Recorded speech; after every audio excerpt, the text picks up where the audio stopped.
Hello and welcome along to the Property Academy podcast. I'm your host, Henrik Knight. And I'm Andrew Nicol. And tell the show, we're talking about the modern first home buyer.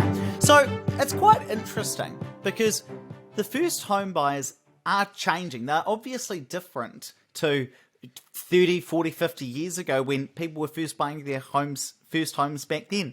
So we're very pleased for the final time in this little first home buyer series to be joined by Sammy Morrison from Opus First Home.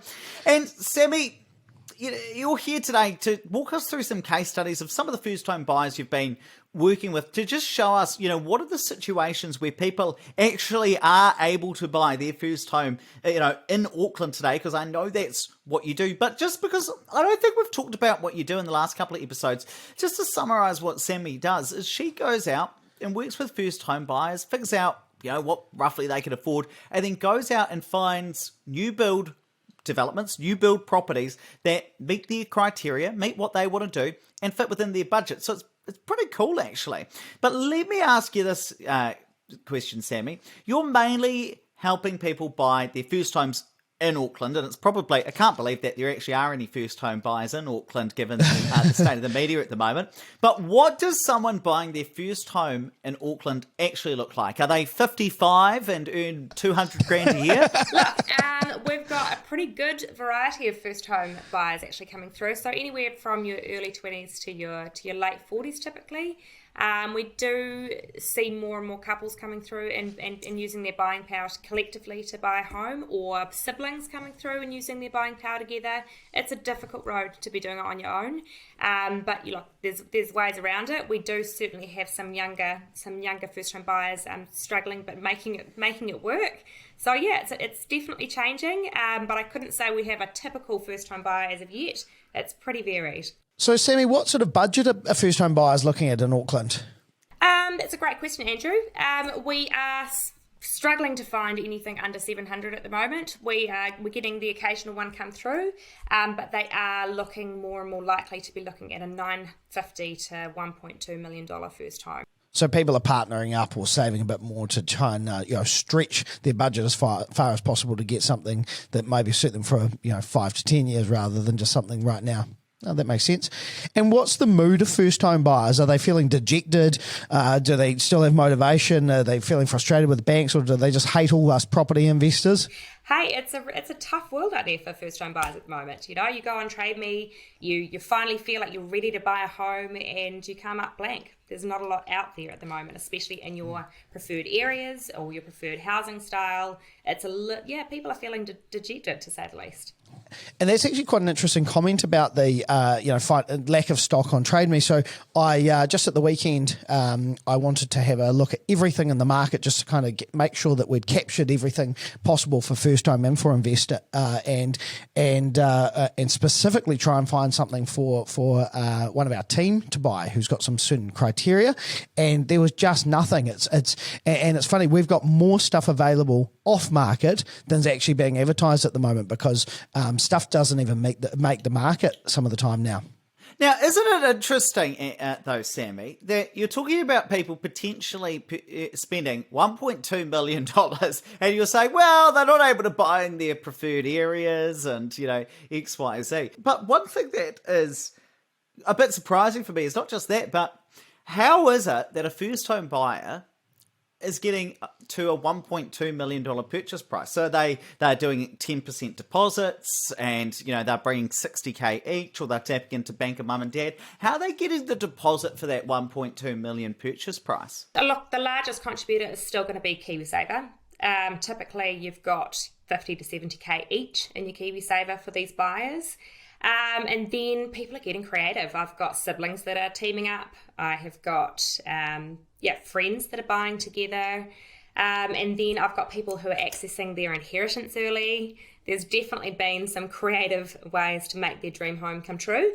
But yeah, definitely it's been a struggle to get to that $1.2 million first home deposit.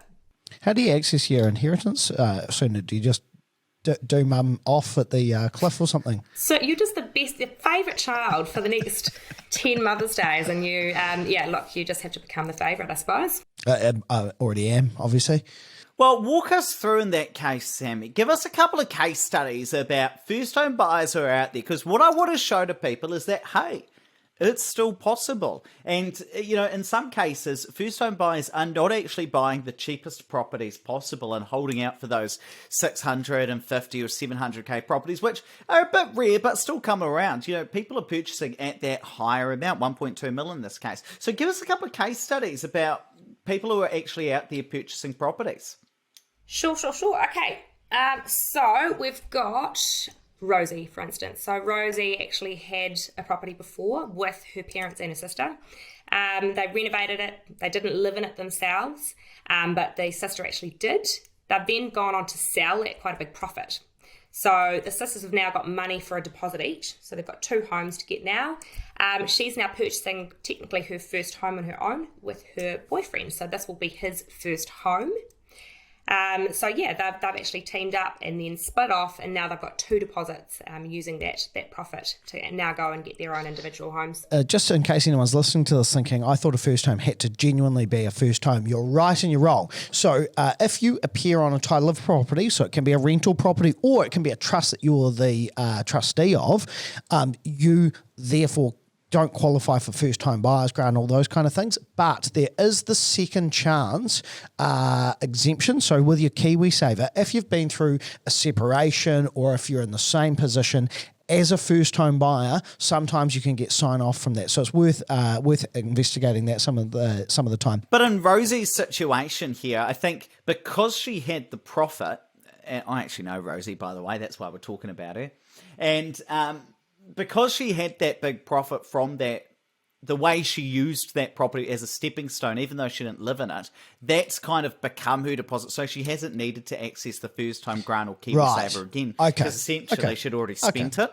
But I suppose here you're using property as a stepping stone to get into the first home that you really want. Hit us with another one, Sammy. Okay, so we had Michael. He is a single dad with 2 kids. So he has been saving, and he's got an impressive 70k in his KiwiSaver, which I think is a big feat. Wow. He's been gifted 80k. So this was his gifted inheritance that he's got early. And he has now got, so I find this quite interesting, he does have to come up with an extra 10k for this deposit, but he's got until, because he's doing it off plan, he's got until 2023 when that house settles to come up with that extra 10k himself in savings, and he's got a really solid plan to do that. And just walk us through what you mean by that with the deposit and when he's got to come up with it, because some people might not be totally familiar with that. Yeah, cool. So he needed to come up with 10% to pay the developer upon going unconditional. Right, so he's got his 10% there. He then needed to come up with the extra 10% to settle his mortgage, but that's not until 2023. So he's got the majority of that there. He just needs to come up with an extra, I think it was $10,000 between now and settlement in 2023. So that's a bit of a benefit actually, having that extra time. Yeah, that's one of the great things about buying off plans for first home buyers, that if you've got a certain amount that you're saving every week or fortnight out of your pay packet, so long as you stick to that and set yourself that specific goal around your deposit shortfall, you can pay what you need to pay the deposit now to the developer, and then the rest of it you just need to come up with later on. So that's awesome. The other thing that I thought was quite interesting here with Michael as well is that he's actually going to keep his KiwiSaver in there and up his contribution. So that's going to be a really easy feat for him. He'll use his inheritance for the 10% now, and then he'll take out his KiwiSaver at settlement with that higher contribution rate. Has he moved his KiwiSaver into a more conservative fund since he's going to need it in quite a short time? What's he done in terms of the choice of fund with the KiwiSaver? I would have to check with his broker to see what he has done there, but I would assume that would be a really good move for him. Yeah, this is something that Ed and I saw a lot of in the first lockdown. So as you probably remember, KiwiSaver funds took a smash back when we had their first lockdown over a year ago. And some people lost 40% on their funds. Now, if you were relying on that for your deposit and then you came out of lockdown, you had to pay your deposit on your house for your settlement, you're in real trouble. So it could be prudent to talk to a financial advisor about maybe changing to a more conservative fund if you are using that money for a deposit when you come time to use it, because you'll find that if you're young, probably you're in quite an aggressive fund, which are far more volatile when you have market disruptions like COVID-19. Storm in a teacup, you heard it here first.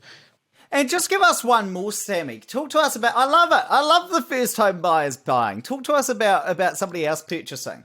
Cool. So I had a really interesting first home buyer that I've been working with for the last couple of months. And it's been quite an interesting time for her, actually. COVID and lockdown have made this decision quite easy for her. So she's now in a position with work where she can work remotely. So that's been quite a big game changer for her. So she can't actually afford to get what she classes as her dream home in Auckland, or her first home in Auckland. So she's actually going to move to the Waikato and work remotely from the Waikato, just doing 2 days travelling to Auckland. So she's got a little bit creative. She's made some massive life changes and decisions, and she is now looking to settle on a property. We've found her in Waikato and move her life there for her home. Which town in the Waikato? It's actually, she's looking in Morrinsville. Oh, just into Ardern territory. That's quite interesting. You know what? And you kind of admire somebody who decides to upend their life because they realise, or they've made the decision that buying their first home is so important to them that they're going to make a step like this. I just think that's so admirable. Just give us a sense, though, Sammy, how much cheaper is a property, or how much more affordable is a property in Morrinsville compared to the likes of Auckland? Well, she is looking at a house and land, so she's still looking at late sevens for this property, but for what she's getting a house and land package. You'd be looking at 1.1 for the same property in Auckland. And I think the big thing to remember is one of the great things that came out of COVID is we all know how to use Zoom now, and we all know how to work from home and work remotely. Some of us. And actually, we're getting pretty used to it, even if we are going a bit stir crazy for those of you in Auckland. And so I think that this is going to become a bit more normal. Coming out of this, once everyone's vaccinated, people are suddenly going to think, hey, if I can't afford, and you do often see this trickle down from Auckland market, heating up, people, trickles down into the regions because people go, hey, look, I can work remotely and I can get a job somewhere else, and maybe I don't get paid as much if I do transfer my job, if I do have to be actually on site all the time. But people do move to get the property that they want. Ed, being our data man, do you reckon home ownership's dead? Oh, look, absolutely not. Now, I love to hate on the media a wee bit, but can I just say they're always the bearer of bad news, and they'll never celebrate the good things. So my friends at CoreLogic, they recently released what they call as their buyer classification data. And this is where they break down what percentage of the market is bought by first home buyers, which percentage of the market is bought by, investors, and so on and so forth. Well, I tell you what, blow me down. August 2021, the greatest proportion of first home buyers purchasing in the market ever since that index started back in 2006. So you might say back in 2006, house prices so cheap, easy to buy back then.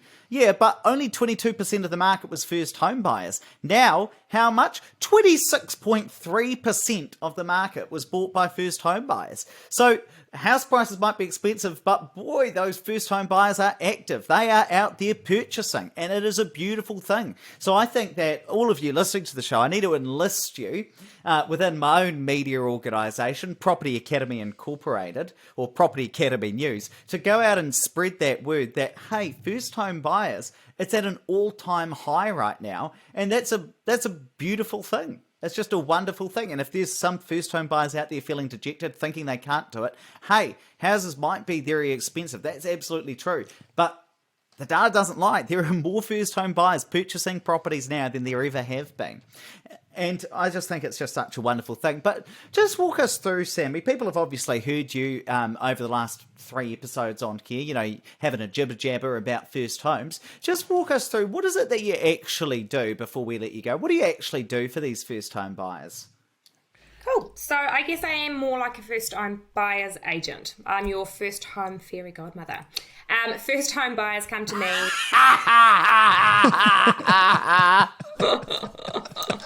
Did you like that one there, Ed? Yeah. First home buyers come to me with what they want, and we kind of create a really fun shopping list. The next step is for me to get buyers to chat to their mortgage broker. So we have a really realistic expectation for price.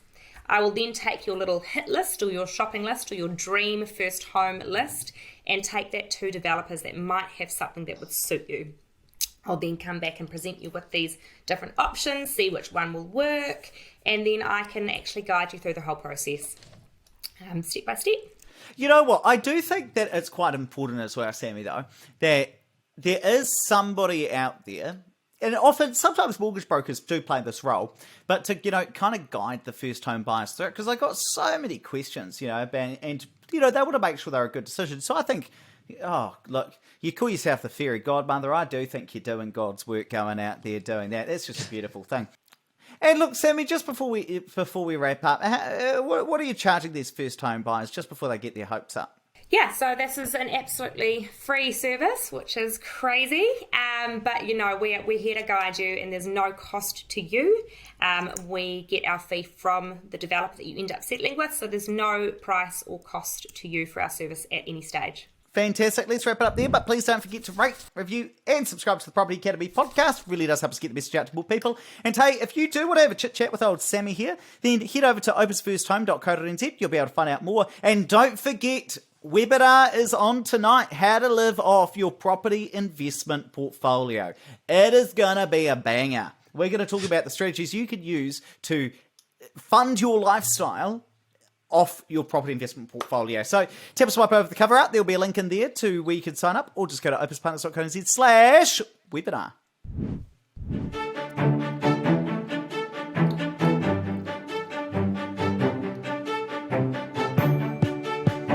Thanks for listening to the Property Academy podcast. I'm your host, Ed McKnight. And I'm Andrew Nicol. And we're going to be back again tomorrow with even more daily strategies, tactics and insights to help you get the most out of the New Zealand property market. Until next time.